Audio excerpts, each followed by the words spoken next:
Hey, this is going to be the troubleshooting video. So you are having trouble with one of my files, and maybe that's the skull, which I'm going to take as an example. But this troubleshooting video will also apply to the gear file avocado, the brain gear, and the gear star, and maybe some files in the future. Basically, if you have found this video, you are at the right place. So there are a few problems you can have. Let me first show you how things should be, because it's very useful to know how the file should behave when it's completed, basically. So here I have the magic ball, and as you can see I can twist it without any pressure, basically. But it's not so loose, which means that if I lay it down it doesn't turn itself, basically. I mean, it's a little bit a matter of taste. If you like your files, your fidgets a little more loose or a little more tight, that's your thing. But I would say this is absolutely perfect because of the things I just mentioned. And here I have the gear skull. This one is a little bit more tight, but that's because of the smaller gears. They turn a little bit harder. But as you can see, I can do a full rotation without any gear skipping, which means everything is still in place when I've done a full rotation, which is the same thing here. And I would consider this is almost perfect right here. For this one I would probably choose a little bit of a setup that is a little more loose. Okay, let's say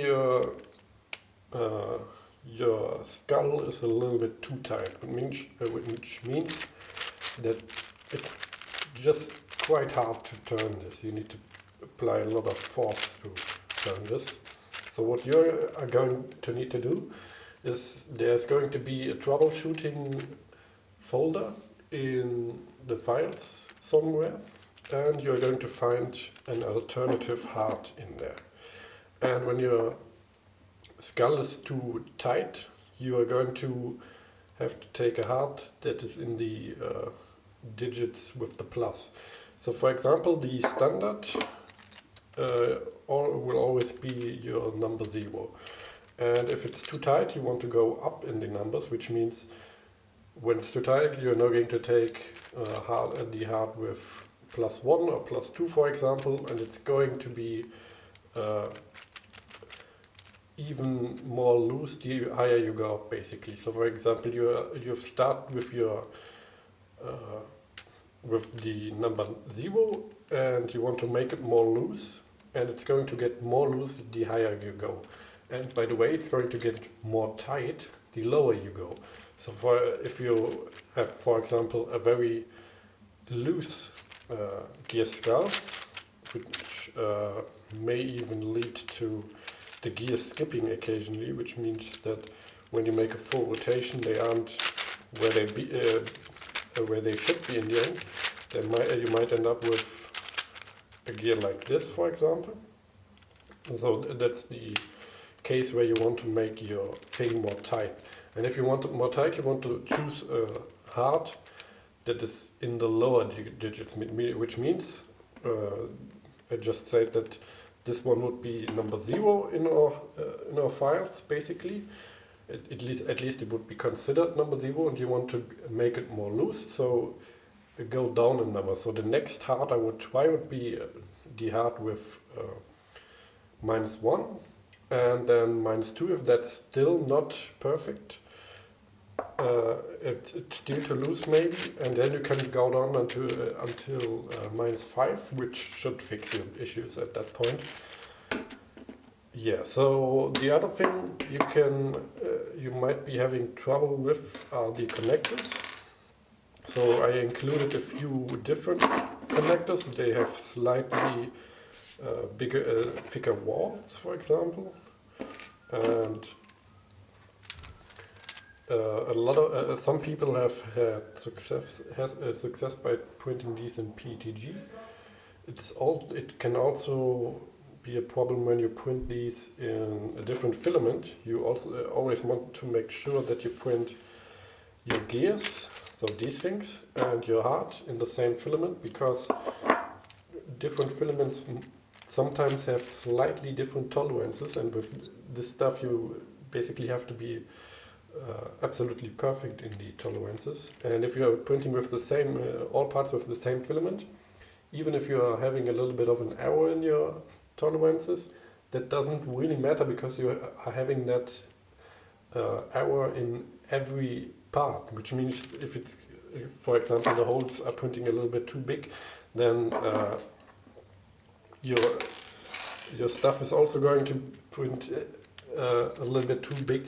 So you're basically avoiding errors with filament compatibilities by just printing them in the same filament altogether. So I just mentioned that printing these in PETG might help. What might also help is, for example, sometimes I had people mentioning that they just don't fit. So let me show you how they should fit.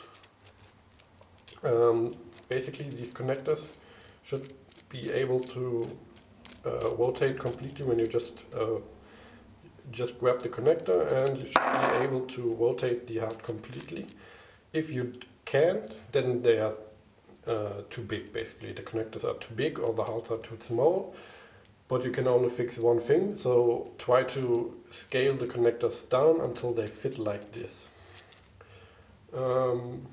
What's another thing that can happen?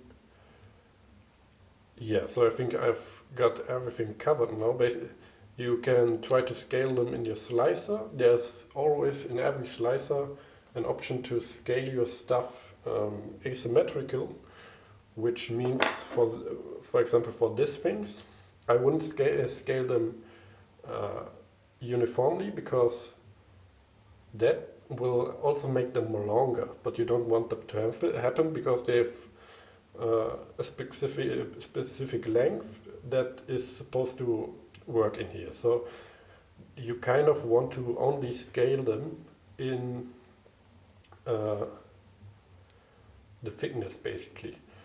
So if this tolerance right here doesn't fit, so you also want to change that. You don't really want to change the length. So try to take the dimension that only scales the thickness of this thing.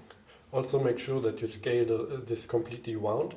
If you don't have a round connector in the end, it might not work, because it still needs to have this rotation in the end. And if you are having an oval connector, that won't rotate that good anymore. Okay, so I think I've covered everything that can happen with these files. If you are having trouble with something different, let me know in the comments. I will try to answer everything, and if it's serious, I might even add it into a future video. So yeah, thanks for watching. I hope I could fix your problems. See you next time.